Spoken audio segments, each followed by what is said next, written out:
everyone, my name is Fraeya and welcome to my broom closet. This video is going to be long. I already know it's going to be long because I have written a script for this one. I write a script for all of my videos, but I mostly just do bullet points, but this video has been like written out word for word because I don't want to mess it up. I'm not sure how long this video is going to be. I might have to split it up into several parts. Let's just get into it. In this video, I'm going to discuss witchcraft and paganism with Christianity. Before we start, I want to admit that I don't identify myself as a Christian witch or a Christian pagan, but as I grew up in a Christian household, and when I first began my interest in witchcraft, I was very interested in maybe studying Christian witchcraft, or being a Christo-Pagan, or being a Christian Wiccan was something I was interested in for quite a long time, quite a few years. So I have done quite a bit of research into it. In the end, I decided that Christian witchcraft, Christo-Paganism was not for me. I do not identify as a Christian anymore. Because of all the research that I've done on this topic, I do feel confident enough to give out advice about it and give you my viewpoint and beliefs on said topic. While I am not a Christian, I'm definitely not making this video to bash Christianity, call it out as a bad religion or anything like that.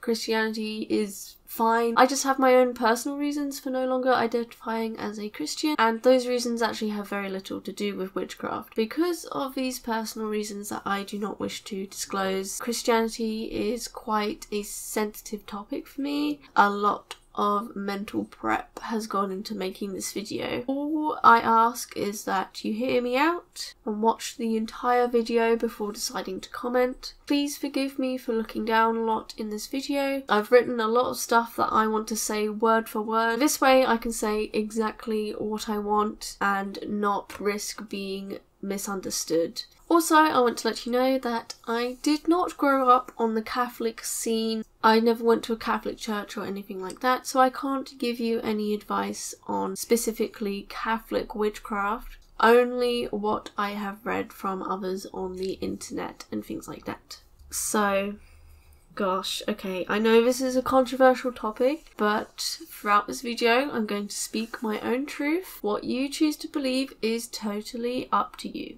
If this video doesn't resonate with you, that's okay. And if it does and you find it helpful, that's awesome, that's great. But basically, I want this video to be from a place of love, and I want it to provide understanding instead of breeding more fear and ignorance.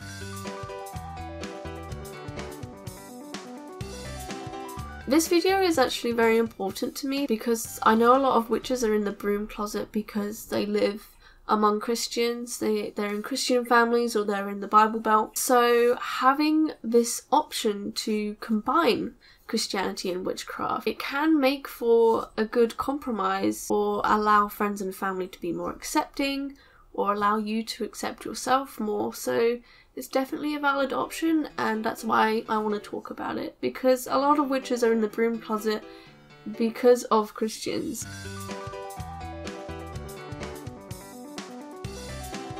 I'm going to break this video down into 3 main topics. 1, Christian witchcraft, 2, Christo-Paganism, and 3, Christian Wicca. These terms have a lot of overlap, and defining them is a personal thing, but in this video I'm going to kind of treat them as distinct terms from each other, just so it's a bit easier to digest. With that being said, the things that I discuss in the Christo-Paganism and Christian Witch sections of this video will also be applicable to a Christian Wiccan and vice versa. So I recommend that you watch the whole thing if you are considering blending witchcraft, Christianity and paganism in any way.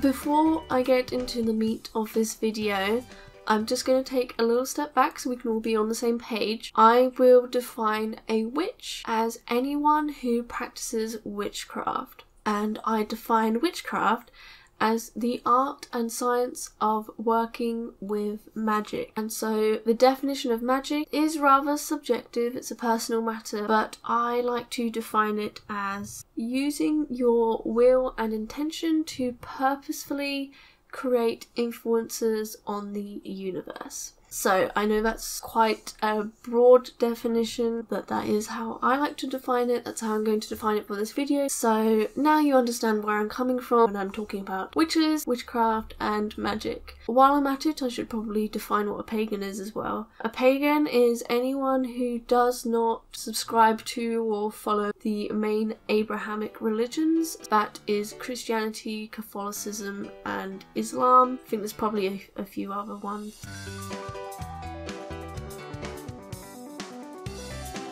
So the first main topic I want to cover in this video is witchcraft and Christianity. Being a Christian witch means first and foremost you are a Christian, but you also practice witchcraft on the side. Since witchcraft is a skill or a practice, it is not in of itself religious. Therefore, theoretically, witchcraft can be practiced in conjunction with any religion. Personally, I define a Christian witch to be someone who practices witchcraft but does not necessarily subscribe to any of the Wiccan or pagan beliefs or practices. For example, during a spell, a Christian witch would call upon solely God or Jesus to aid in their work, whereas someone like a Christian Wiccan might call upon the god and goddess. Of course, the reason why Christian witchcraft is such a controversial topic is because the Bible literally says that sorcerers will go to hell.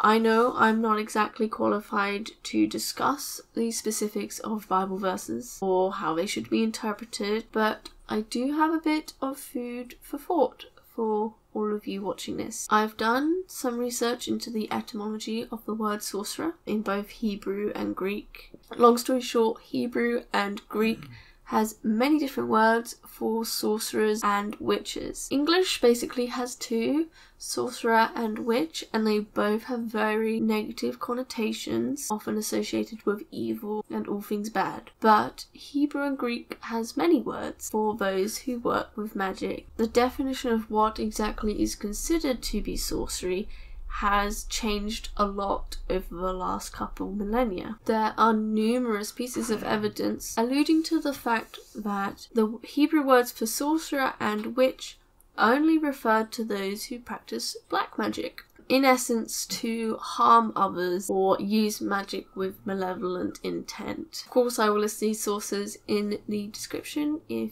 you need some evidence. If the Bible only condemns those who use magic to harm, then you can infer that it is perfectly fine to use magic as long as you don't use it to cause harm. How I feel in my heart is that witches who use magic to heal and connect with the world that God created, who come from a place of love and peace, they are welcome in God's kingdom. I think as long as you have strict rules and morals for your craft, like you never use magic to harm, you don't do necromancy, you don't do sex magic, you don't work with demons, anything like that, I think you can be a witch and still be a Christian as long as you don't do black magic or the other things that are often considered to be bad. In fact, depending on how you define magic, you're actually already using it without even realizing. For instance, praying. This is telling your will and intentions to the universe. That's a form of magic. There's an altar in your church. Witches have altars too. Or another example is your vicar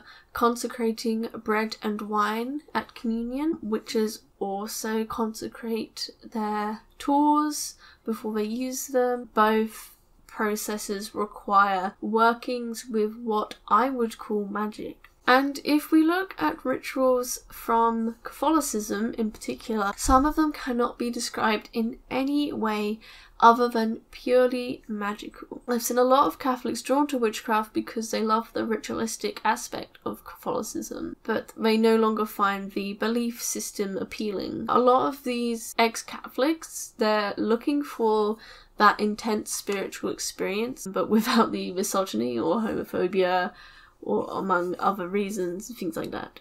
Basically, I believe that Christians and Catholics do use magic, They just don't call it that. But for all intents and purposes, there is no difference. Like, the Bible condemns the use of divination, but have you ever seen an omen that influenced a decision you made or how you felt about something? A black cat crossing your path is often an omen of bad luck. A sparrow in the house is an omen of death. Flicking to a random page in the Bible for insight. Spotting omens is the most basic of divination practices. So, are you really going to hell for believing in old wives' tales? And like, Jesus performed so-called miracles all the time. Like turning water into wine, healing the sick, feeding hundreds of people and rising from the dead. Some of these stories may be exaggerated, but the essence remains the same. He must have used magic.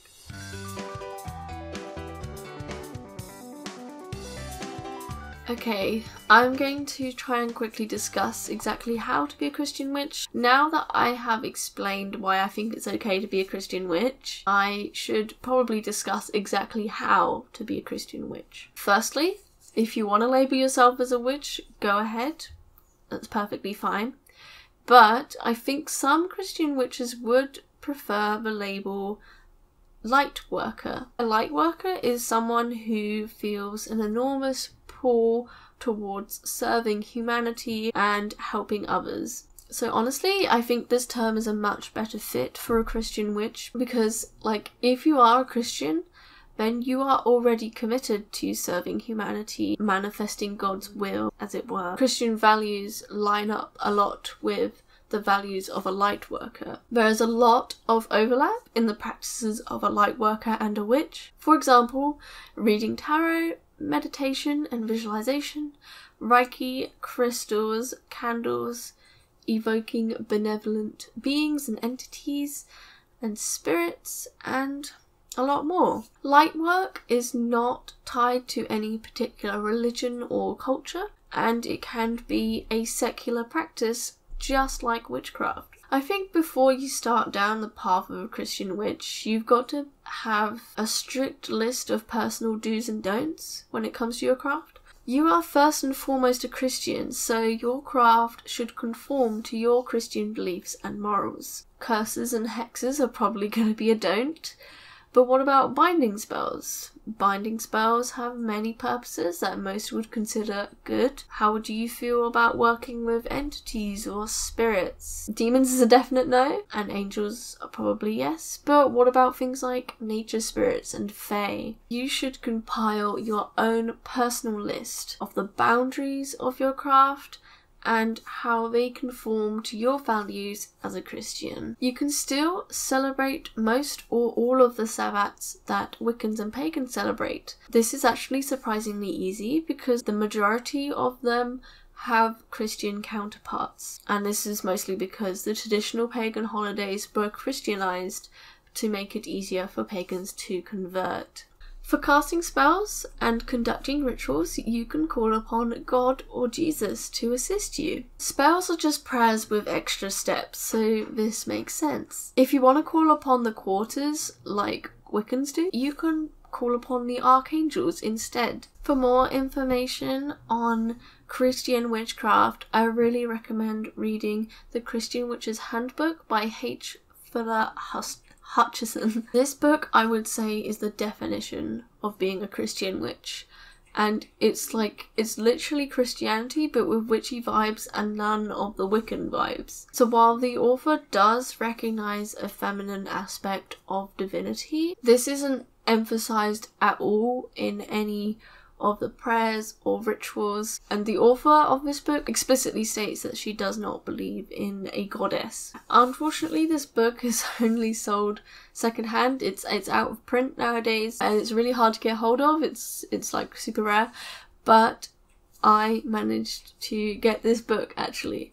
So please let me know if you wanna read it. I can get in contact with you and show you what it says.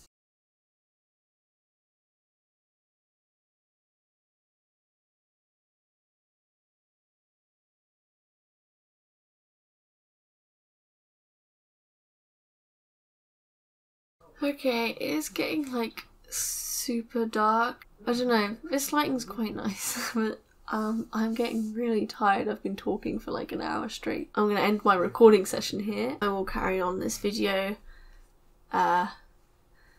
later, but you won't have to wait that long.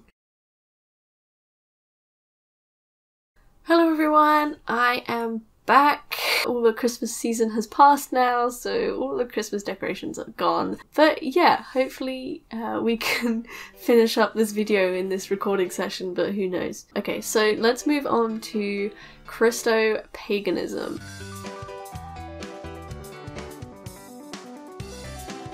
So I'm going to define a Christo-Pagan as someone who is a Christian but also chooses to work from other gods from pagan pantheons and typical pagan practices such as earth worship and working with nature spirits and all that pagan stuff.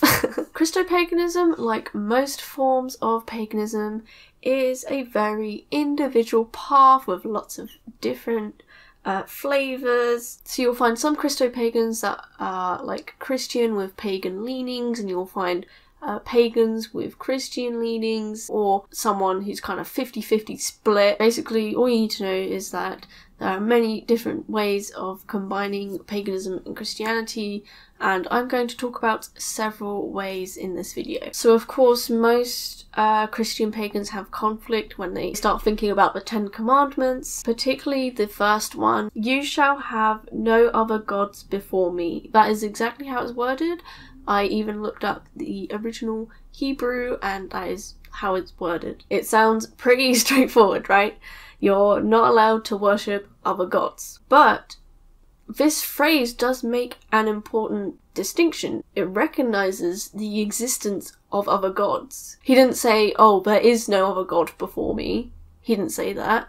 He said, "You shall worship no other gods before me." That is the recognition of the existence of other gods. It was a really important revelation to me when I first realized this. I was like, wait, what? Because you know, in the creed, you normally say, "We believe in one God, Father, Son, and Holy Spirit." But the 10 Commandments says that there are other gods. So we have a contradiction. With the one thing, I was really happy that I had realised this, and then it was like, okay, but how do I sort out this conflict? It's really contradictory. But then I found this thing called omnitheism. Basically, this was the solution I found. Even though I'm not a Christian, this solution I found is basically being able to be applied to other philosophies that I come across. It's just my personal belief, but I'm going to describe it here just so you know how it works. Omnitheism, omni meaning all and theism meaning God, you know, is the belief that there is one single divinity. Personally, I like to call it the source or spirit, but other names include the all, Akesha, the high god, the true divinity, and the unknown deity. There are other names too, probably, but those are the most common ones you come across. So basically, this belief is that everything in the universe is a counterpart of the source or spirit, and it is also the belief that every living being is a god within itself. So you might choose to believe that there is just spirit, or you might choose to believe that everything is a god within itself. Personally, I choose to believe in both. That seems kind of weird and complicated, but I will get into that. This starts to make more sense when you look into the Kabbalistic tree of life. Of course, I'm more talking about the occultist Kabbalah rather than like the Jewish one. But basically, spirit is an infinite source of energy with no bounds. Spirit's energy pours through the different planes of existence before reaching the physical world. In the physical world, the source's energy creates all physical things, objects, and living beings. Every plant, every animal, every person is a part of the source, and our end goal is to seek unity with the divinity. Thus, you can argue that we are all God, since each of us possesses part of the vastness of spirit. The way that I like to think about it is that we're all individual branches on a tree, and as a whole we make one tree, but at the same time you can take a branch off that tree and plant it and it will make its own tree. And so we're basically all gods in various stages: leaves, branches and trees. Of course, this is my own interpretation. I'm no way forcing you to believe in it, and I highly suggest that you look into different belief systems and make up your own mind, because spirituality and religion in any form, I believe, is a very personal experience. That's kind of why I really hate organised religions as a whole. I just think it should be a personal experience and a personal journey.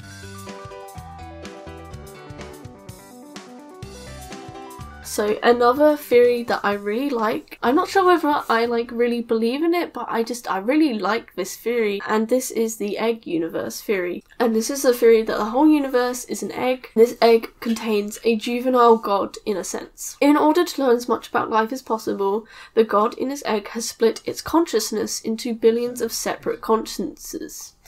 And parts of this consciousness has manifested as you and me. We are all God. So yeah, there is one god, but we and other levels of consciousness are part of it too. Like the gods that pagans worship, or even a plant growing in a forest miles away. Every living thing is a counterpart of the greater consciousness. That was a really brief explanation, so to understand it better, I really recommend watching this YouTube video by Kurtzgert. That basically sums it up really well. But yeah, I really love this theory because it explains my belief about soulmates, basically, i.e. no one really has one. People can vibe together and be meant for each other, but I really don't believe in the whole soulmates or twin flames kind of thing. I've always thought the belief in soulmates can bring on a really unhealthy mindset when it comes to relationships. Maybe I'll make a totally separate video, but basically I really like this theory because it basically explains why the belief in twin flames doesn't really work. That's a completely separate thing, but whatever.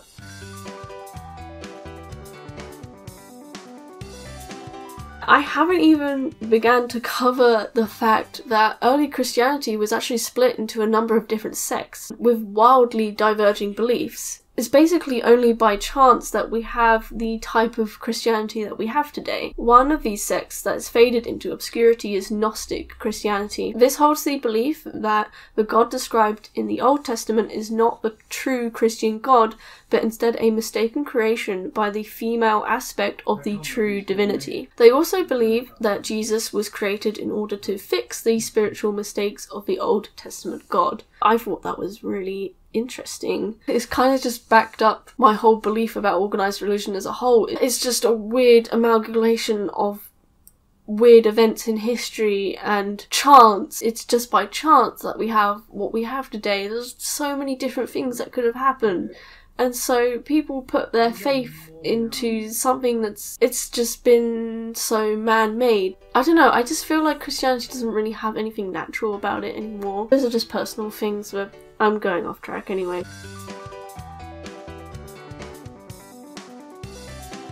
Okay, so let's discuss the psychological perspective on gods. All I've covered so far is purely religious or spiritual belief, but there are a lot of witches and pagans who are not strictly polytheistic, but instead they choose to view other gods as psychological archetypes. For example, say if I wanted to love myself more and be confident, in my physical appearance, I might turn to Aphrodite. I might not actually believe that Aphrodite exists, but basically I may subscribe to a psychological archetype of Aphrodite, and this is basically invoking the idea of her and aiming to be more like her. This way, I'm technically working with Aphrodite for self-improvement, etc.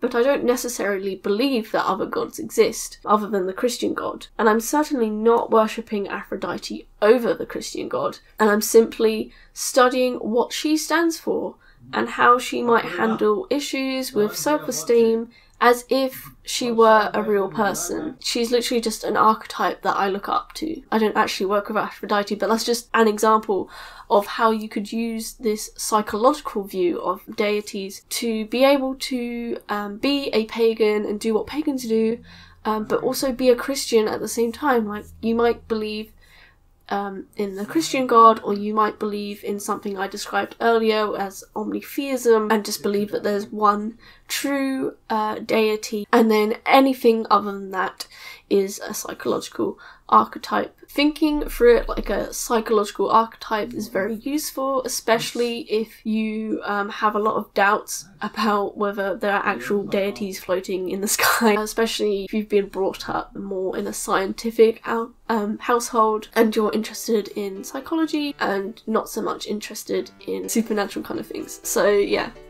I really like that.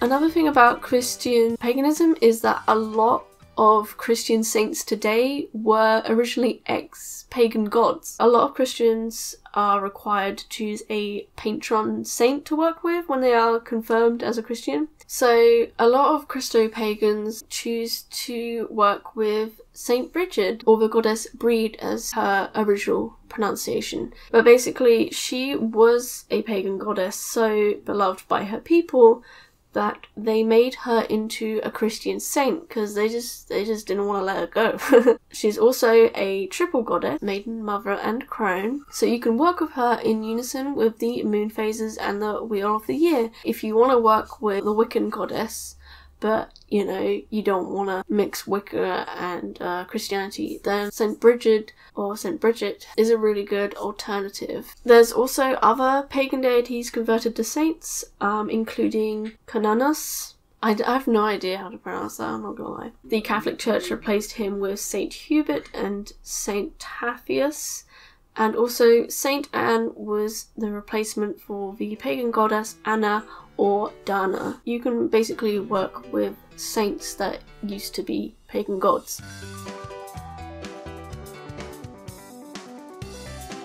So basically, to sum up Christo-Paganism, taking everything into account, there isn't really a reason why you can't choose to work with other gods in your practices if you choose to believe that they are merely counterparts of spirit or the source or the Christian god, if you decide that that is what Christian god is to you. Or maybe you can go for psychological archetypes or just saints, or you know, some sort of belief similar to that. As long as you are praising the Christian god most, as it is in the commandments, and whatever you define that to be, you're not really violating any Christian values as stated in the Bible. Whether you think the Christian god is the source or you think he is a counterpart of the source, it still works because you are worshipping him most. You are not worshipping gods before him. He is revered the most. And if you are drawn to paganism because you feel that Christianity lacks the female aspect of God, this works for you too. Whether you believe the Gnostic concept of the female principle of the true divinity, or if you prefer the energy of other female goddesses like Gaia, Diana, or Artemis, for example, you can work with female saints or study goddesses as psychological archetypes. For more information and different viewpoints of Christo-Paganism, I really recommend Christo-Paganism: An Inclusive Path by Joyce and River Higginbotham. It also has a bibliography and a list of sources for the claims made in the book, so it makes for a really good resource.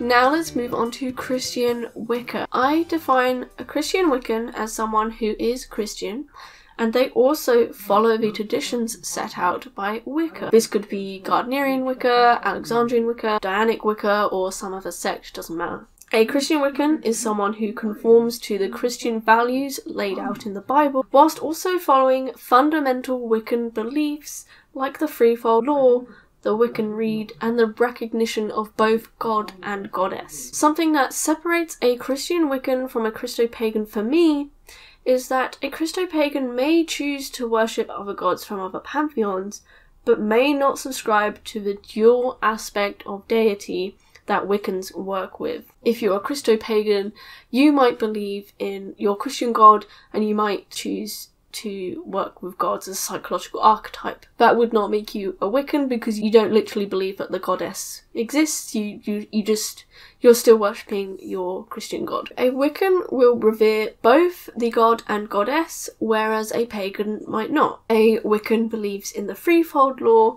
and observes the full moon as a sacred event whereas a pagan might not. Obviously, there is a lot of wiggle room and intersection between a Christian pagan and a Christian Wiccan, and your personal beliefs and practices are highly subjective. But basically, this is how I'm distinguishing these terms, just so I can break down this video into manageable chunks that you can actually deal with. Every Christian Wiccan has a slightly different view on their beliefs and practices, but from what I understand, a lot of Christian Wiccans like to replace the Christian concept of the Holy Spirit with the goddess instead. Some believe that the Holy Spirit is the lost female aspect of that Christianity is severely lacking in my opinion. Other Christian Wiccans choose to work with Jesus to represent God and the Virgin Mary as the goddess. This makes an awful lot of sense because the Wiccan Sabbats observe the goddess giving birth to the god.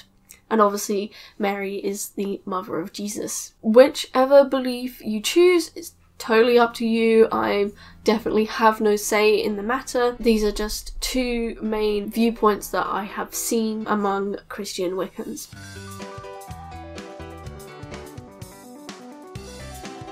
It is vitally important to note that Christian Wicca is not without controversy. And I'm not just talking about the whole Bible contains witches thing.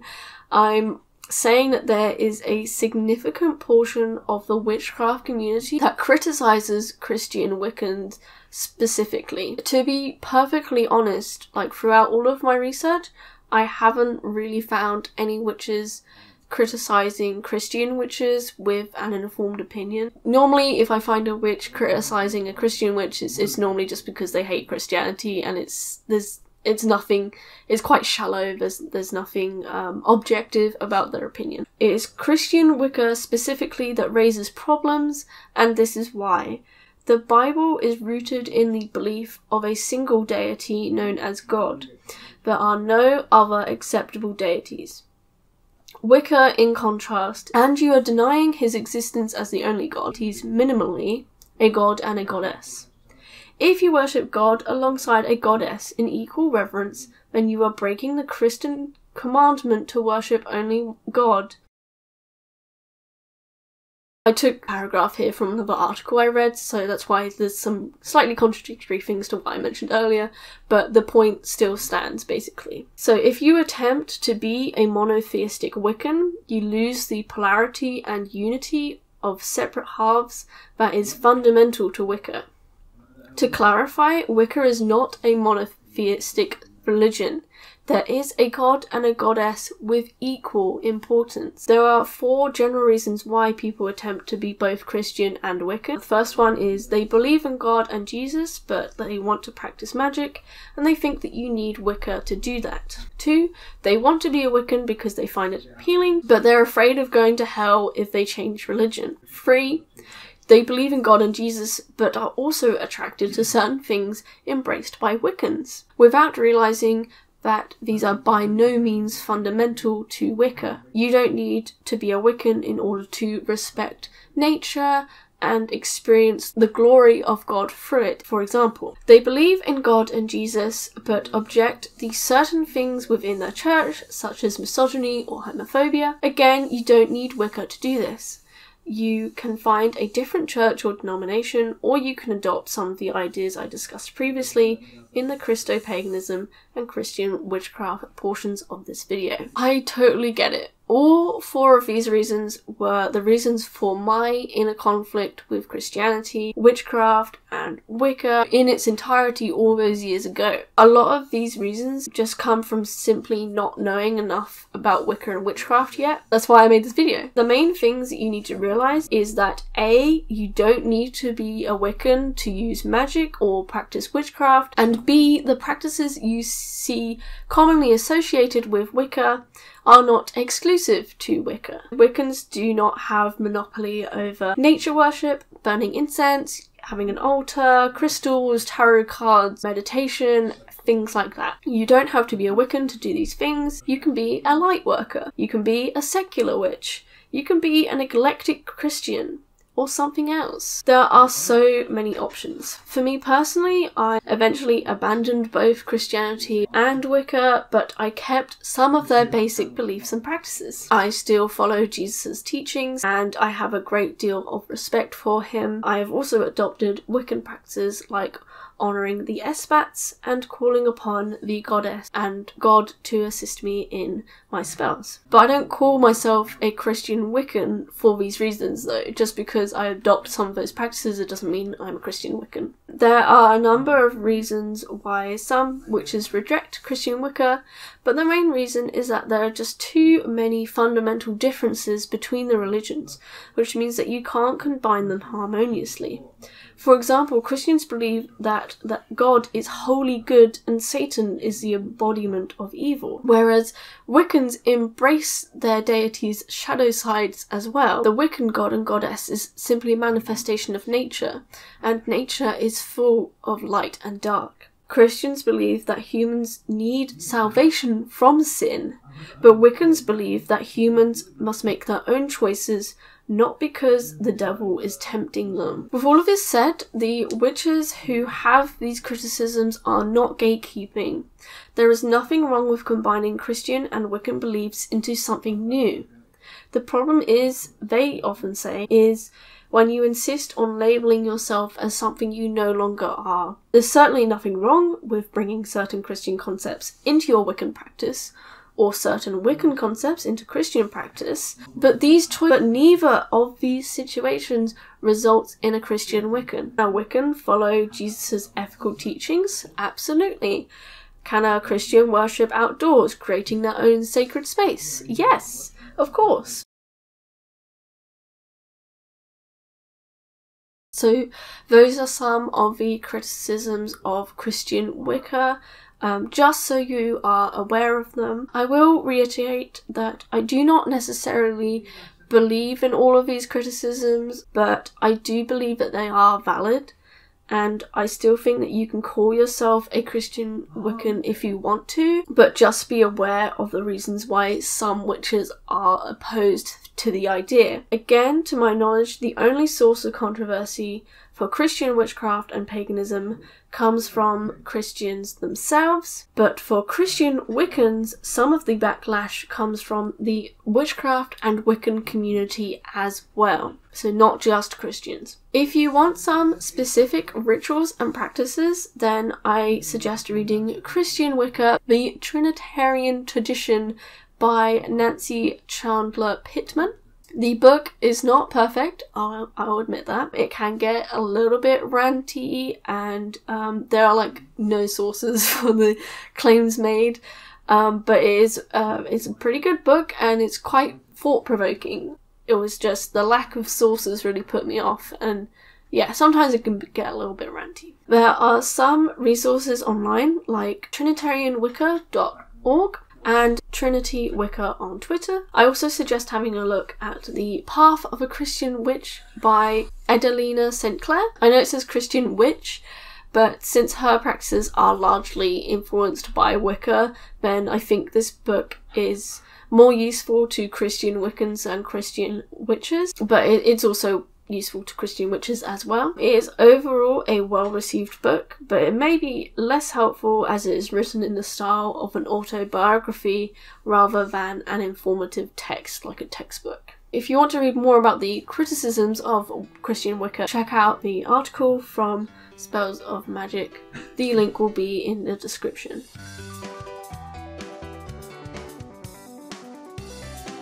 Conclusions to draw from this video is I just want to say that even after watching this video, the answers aren't going to come easy. You're not going to sort your entire spiritual life out in like a week after watching this video.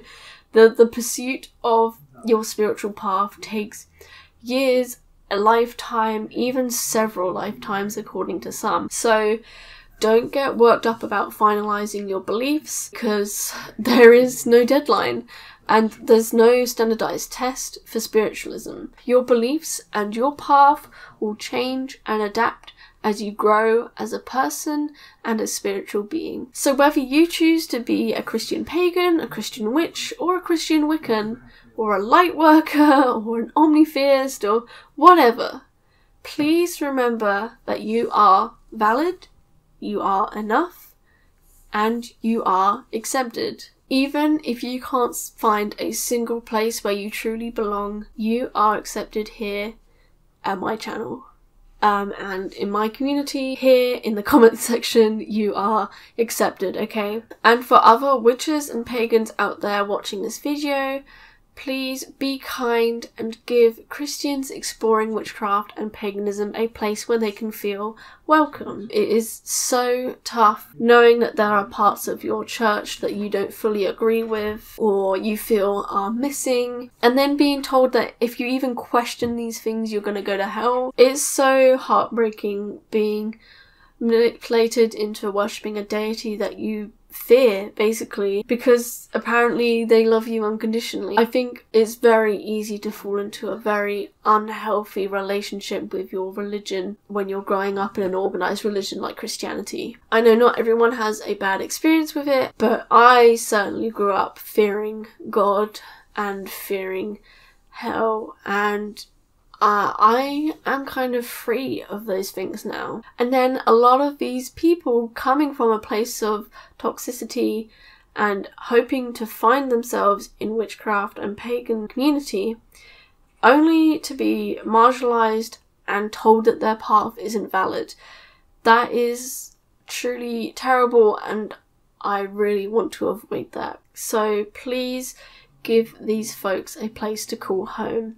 You don't have to agree with them. Like, maybe you totally agree with the criticisms, maybe you absolutely hate the concept of a Christian witch, but please, you just have to give them a place to be accepted and feel validated, because paganism and witchcraft is an all-inclusive community, and here my channel is all about peace, love, tolerance, acceptance, and ultimately the pursuit of knowledge. That's the end of my script. I am so sorry for like reading that word for word so much, but like I had so much to say in this video and so many things that I could have said wrong and be taken in a weird way. That's why I scripted this video word for word in a lot of parts, so apologies for hardly looking at the camera, but this video, like I said at the beginning, is very incredibly important to me because so many Christians come here and they're like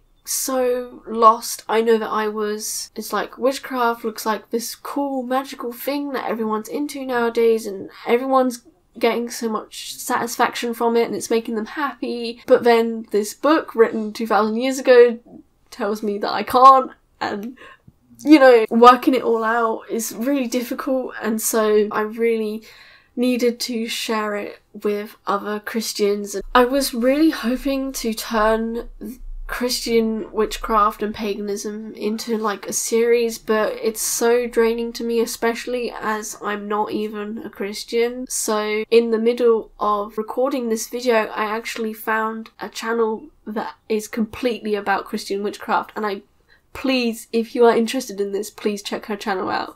She's only got like 400 subscribers or something, so please check her out. I think she's called The Mindful Mage. Her videos are amazing. They are literally all about Christian witchcraft, so if you are interested in that, please check her out. I have also strung together a Christian witchcraft and paganism playlist, and so I really recommend checking that out because I don't think I have the mental energy to deal with it because I'm just not a big fan of Christianity anymore. So maybe I'll make another video on this, but it probably won't be a regular thing for me. So I thought I'd just chuck all of the most important information into one video and that will be it from me.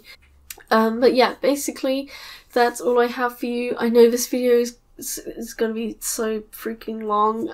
I really hope this video was useful. This video would have helped me so much if I'd seen it when I was first exploring this path, but whatever, lessons have been learned, so please give this video a thumbs up if you liked it and you found it useful. With that, I hope you guys have a great day. Please stay safe and I'll see you next time.